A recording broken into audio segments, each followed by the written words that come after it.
Hey, what is up you guys, Ed here. So Samsung has just released 3 wearables and we will be taking a look at each one individually, so make sure you guys stick around for those videos that are coming up soon.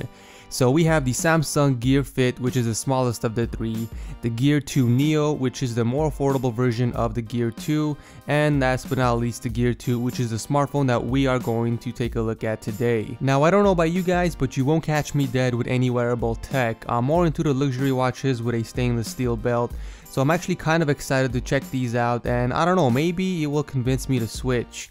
So the only two differences between the Gear 2 Neo and the Gear 2 is the build quality and lack of a camera. So if you are thinking of purchasing an Android wearable and don't care for a premium build or a camera feature, then you can save $100 by going with the Gear 2 Neo instead. So after removing the top, we can see the Gear 2 sitting right here in the middle, and I'm gonna go ahead and put this aside real quickly so we can check out the rest of the contents. Opening up the flap, we are greeted with more accessories, and this is the charging dock that hooks up to the watch so you can charge the device.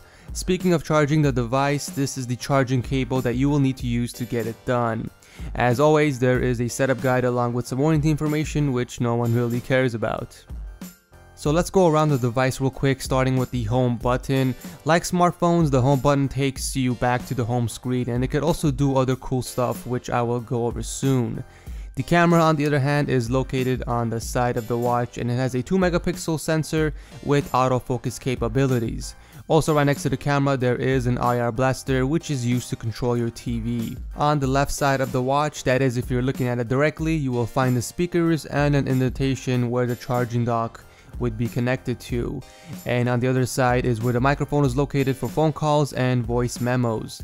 The belt itself is made out of rubber, but pretty much everything else is metal, including the face of the watch, and the belt is user replaceable, so if you don't like the rubber material, then you can swap it out with a metal one if you choose. So if you flip the watch over, you will see the charging pins along with the heart rate sensor, and I'm going to show you how to connect the charger real quick. All you have to do is line up the charging pins with that of the charger and just snap it in place. It's actually that easy.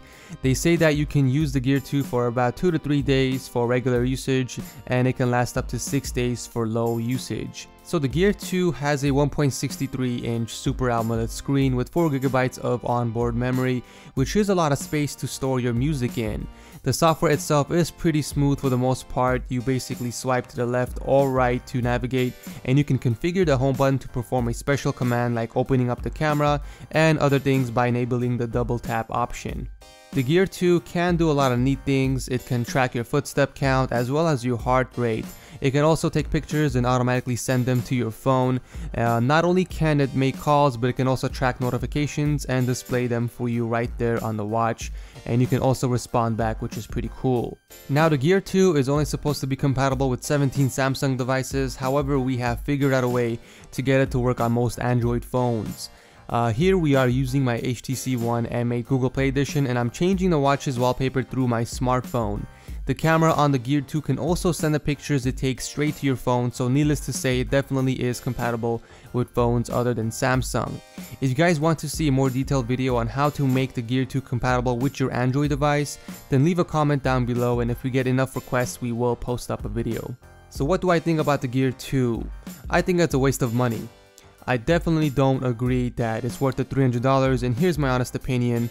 I strongly believe that we are at a point where we have practically come up with everything imaginable and that people are running out of ideas. I can't think of one solid reason why I would need a wearable tech, specifically the Gear 2. Taking pictures? Why would I need to take pictures on a crappy 2 megapixel camera when I can use my smartphone to do this with better results?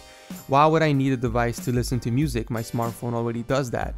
Tracking my footsteps and my heart rate? I mean, really, Samsung, how many people actually use that, like really use that feature on their phones or watches? I can go on, but I'm just going to stop right here for the sake of the video. But my final verdict is it's an overpriced metal watch. If the price was only $100, maybe I would consider wearing it. But if anything, the Neo would be a better option for me, but $200 is still a steep price for something like that. I mean, if you love wearable tech, then this might be something for you. If you are new to wearable tech, I'd advise you to stay away for now, or at least wait for the Moto 360 to be released. If you agree with me, then leave a like. If you disagree, then leave a dislike and comment down below stating your reasons. I'm actually interested to hear them. Anyways, that is it for the unboxing and my honest opinion on the Gear 2 smartwatch. We still have a few other wearable tech to cover, so if you guys are interested and want to see more coverage on those, then definitely stick around. This is Ed from TechSource, and I will see you next time.